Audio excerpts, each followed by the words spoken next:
দর্শক আসসালামু আলাইকুম। সিলেট আই নিউজ থেকে সরাসরি সম্পৃক্ত আছি আমি হায়দার চৌধুরী। আপনাদের বন্যার পরিস্থিতি, গোয়েনঘাটের বন্যা পরিস্থিতি নিয়ে সর্বশেষ আপডেট দিতে আমি সাথে রয়েছি এবং আপনারা আমাদের এই বন্যা পরিস্থিতির সর্বশেষ আপডেট পেতে সিলেট আই নিউজ ফেসবুক পেজে সিলেট আই নিউজ পেজে লাইক এবং শেয়ার দিয়ে সাথে থাকুন। সাথে সাথে পৌঁছে যাবে আপনাদের কাছে সিলেট আই নিউজের খবরাখবর এবং বন্যা পরিস্থিতি নিয়ে সর্বশেষ আপডেট। দর্শক, গত কয়েকদিনের টানা বৃষ্টি আর পাহাড়ি ঢলে পুরো উপজেলা গোয়েনঘাট এখন বন্যায় ভাসছে, অর্থাৎ বন্যায় প্লাবিত হয়ে এখন ঘরবাড়ি এমনকি ব্যবসা প্রতিষ্ঠান সবগুলো এখন বন্যার পানির নিচে রয়েছে, তলিয়ে গেছে। তো আমরা দেখতে পাচ্ছি গত কয়েকদিন ভারী বর্ষণ আর পাহাড়ি ঢলে পুরো উপজেলা গোয়েনঘাট সহ আরও কয়েকটি উপজেলা বর্তমানে পানির নিচে তলিয়ে রয়েছে। এমনকি গত রাত যদিও বলা ছিল, অনেকে বলেছিলেন যে পানির কিছু উন্নতি হবে এবং সেটি না হয়ে গত রাত যে আবার ভারী বর্ষণ এবং টানা বৃষ্টিতে আবারও বন্যা পরিস্থিতি বৃদ্ধি পেয়েছে এবং ব্যাপক ক্ষয়ক্ষতি সাধিত হয়েছে এবং ব্যাপক ক্ষতির সম্মুখে পড়েছে গোয়েনঘাট উপজেলা। তো আমরা আসলে একে একে করে তুলে ধরার চেষ্টা করছি এই বন্যা পরিস্থিতি নিয়ে গোয়েনঘাটের। তো আমরা আজকে আমি এমন একটি জায়গায় এসেছি গোয়েনঘাট উপজেলার 7 নং নন্দীরগাঁও ইউনিয়নের সোনালী ব্রিকফিল্ডের একজন সাথে কথা বলবো। রূপালী ব্রিকফিল্ড 2 এর সাথে কথা বলবো, যেখানে প্রায় কোটি টাকার উপরে ক্ষয়ক্ষতি হয়েছে এবং হঠাৎ করে গত রাত্রে বন্যা আরও বৃদ্ধি পাওয়াতে তাদের এই ক্ষয়ক্ষতি হয়েছে। তো আমরা দেখেছি বন্যায় গোয়েনঘাটের অনেক মানুষের ক্ষতি হয়েছে, যাদের ঘরের ভিতরে পানি ঢুকেছে এবং গরু ছাগল নিয়ে অনেকরা বিপদে রয়েছেন, ভোগান্তিতে রয়েছেন। তো বর্তমানে আসলে বৃদ্ধি পাচ্ছে, দিন দিন বৃদ্ধি পাচ্ছে বন্যা।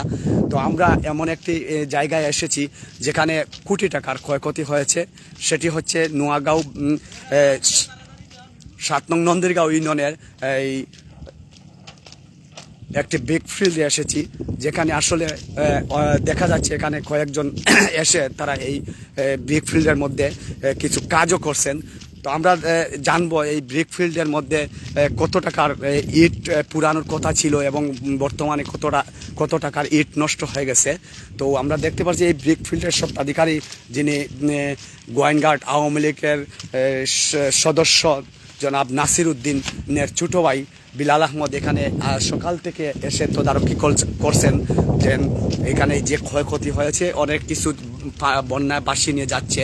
তো তিনি এখান সকাল থেকে এসেছেন, এসে কিন্তু এই যে ক্ষয়ক্ষতির জিনিস তিনি দেখছেন, কিন্তু অনেক ভারাক্রান্ত হৃদয় নিয়ে তিনি এখানে বসে আছেন যে বন্যা যত বাড়ছে তত এইখানে ক্ষয়ক্ষতি সাধিত হচ্ছে। তো আমরা ওনার সাথে কথা বলার একটু চেষ্টা করবো যে এখানে ক্ষয়ক্ষতি কি হয়েছে। আমি তারপরও আপনাদেরকে আর একটু ঘুরে ঘুরে দেখাবো এইখানে কতটুকু ইট নষ্ট হয়েছে এবং বন্যার পানি কতটুকু বৃদ্ধি পাচ্ছে।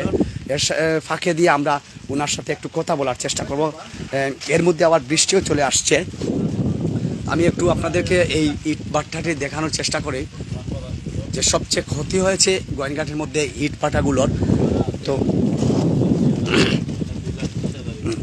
আমরা একটু কথা বলতে চাই এখানে স্বত্বাধিকারী নাসির উদ্দিনের ছোট ভাই বিলাল আহমদকে। আমরা সকাল থেকে দেখছি যে উনি নৌকা যুগে এখানে এসেছেন, এসে তদারকি করছেন এবং ক্ষয়ক্ষতিটা। তো আসলে আপনাকে আমরা সকাল থেকে দেখতে পাচ্ছি যে ইট ভাটার মধ্যে আপনি এসেছেন এবং অনেকগুলো জিনিসপত্র ভাসিয়ে নিয়ে যাচ্ছে। তো আপনার এখানে কেমন ক্ষয়ক্ষতি হয়েছে? আসসালামু আলাইকুম, ধন্যবাদ জানাই সিলেট আই নিউজকে। আমাদের এখানে অনাকাঙ্ক্ষিত বন্যায় এসে এই ব্রিকফিল্ডের অনেক ক্ষতি করে ফেলেছে। প্রথমত আমরা ভাবি নাই যে এরকম অনাকাঙ্ক্ষিত বন্যা চলে আসবে। আমাদের এইদিকে প্রায় 10টা চেম্বার আছে, খাঁচা ইটের 10টি চেম্বার দেওয়া হয়েছিল। আগুন জ্বলা অবস্থায় ওগুলো পানি ঢুকে আগুন নিভে গেছে এবং এই খাঁচা ইটগুলা আমাদের চেম্বারের ভিতরেই, ক্লিনের ভিতরেই ভেঙে গেছে। প্রায় 30 লক্ষ টাকার এইদিকে ক্ষতি হয়েছে। আর আমাদের ওইদিকে আছে খাঁচা ইটের স্টক ছিল অনেক, প্রায় 2-2.5 লক্ষ স্টক আছিল খাঁচা ইটের। ওই স্টকে পানি গিয়ে সম্পূর্ণ ইটগুলো গলে গেছে।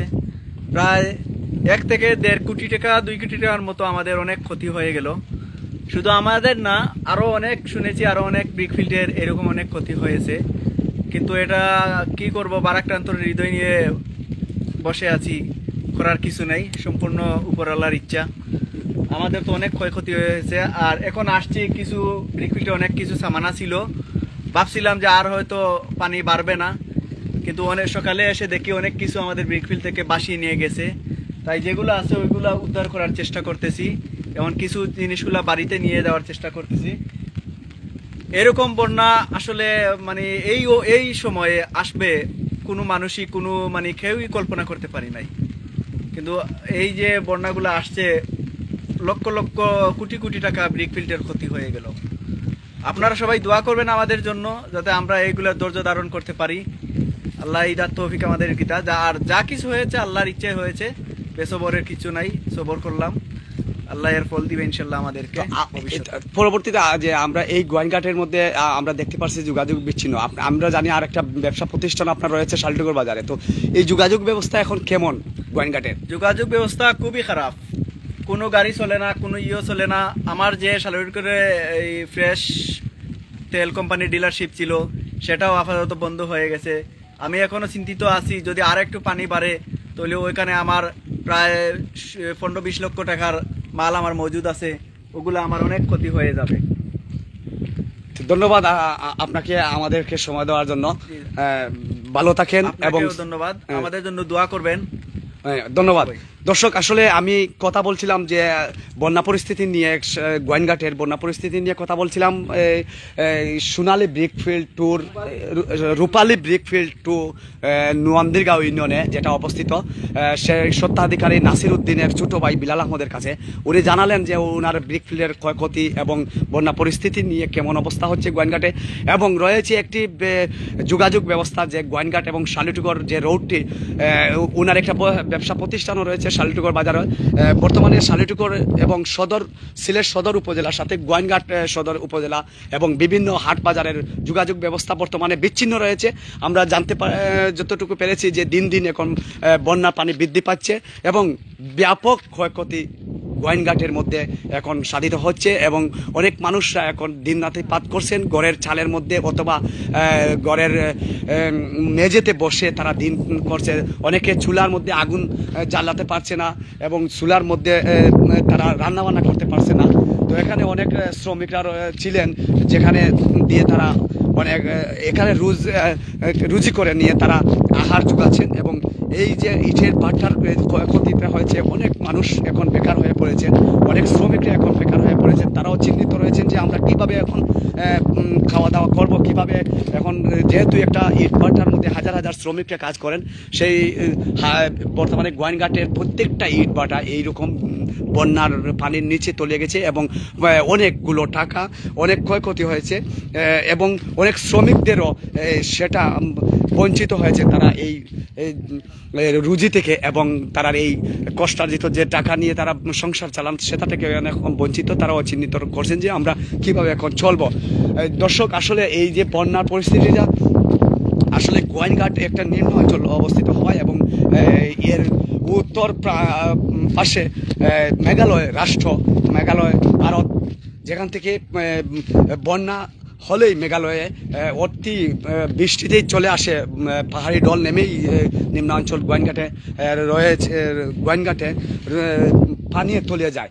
তো দর্শক, শুধু এটা নয়, গোয়াইনঘাটে যে সবচেয়ে বেশি আরেকটা জিনিস কৃষকদের যে একটা ব্যাপার হচ্ছে যে তারা প্রতি বছর যে বুরু ফসল ফলিয়ে খাদ্যর ঘাটতি পূরণ করেন, এবছর কিন্তু ব্যাপক সেই ক্ষতিটা হয়েছে কৃষি ফসল। আপনারা আমার ক্যামেরার সামনে যে বন্যা দেখছেন, এই বন্যার নিচে, এই পানির নিচে আসলে কিন্তু সব কৃষকের ধান রয়েছে। আমরা এই মাত্র 3 থেকে 4 দিন আগেই দেখেছি এখানে সোনালী ফসলে রয়েছে, সোনালী ফসলে মাঠ ভরা রয়েছে, কৃষক শুধু ধান কাটার প্রস্তুতি নিয়েছিল। ঠিক তেমনি তার একদিন আগেই আকস্মিকভাবে আবারও বন্যা চলে আসলো এবং এই টানা বৃষ্টিতে পুরো উপজেলা এখন বন্যার নিচে, পানির নিচে রয়েছে। তো গত রাত্রে যে বৃষ্টি হয়েছে সেই বৃষ্টিতে প্রায় আরও 2 থেকে 3 ফুট পানি বৃদ্ধি পেয়েছে এমনটা বলেছেন অনেকেই। তো সবচেয়ে বড় কথা হচ্ছে যে গোয়াইনঘাটের মানুষরা এখন তারা অনেকের ঘরবাড়ি রয়েছে যেখানে নিম্ন অঞ্চল ছিল, তারা আসলে সবচেয়ে বেশি কষ্ট করছেন যে যেখানে বসার জায়গা পাচ্ছেন না, খাওয়ার জায়গা এবং কি রান্নাবান্না করতে পারছেন না, গরু ছাগল নিয়ে অনেক কষ্টতে আছেন। আর বর্তমান অবস্থাতে সিলেট শহরের সাথে গোয়াইনঘাট উপজেলার প্রত্যেকটা ইউনিয়ন এবং প্রত্যেকটা গ্রামের মানুষের যোগাযোগ বিচ্ছিন্ন রয়েছে। কেউ এখন বর্তমানে শহরমুখী হতে পারছে না এবং শহর থেকে কেউ গোয়াইনঘাট সদর উপজেলা আসতে পারছে না। স্কুল, কলেজ, মসজিদ, মাদ্রাসা সবগুলো এখন বন্ধ রয়েছে।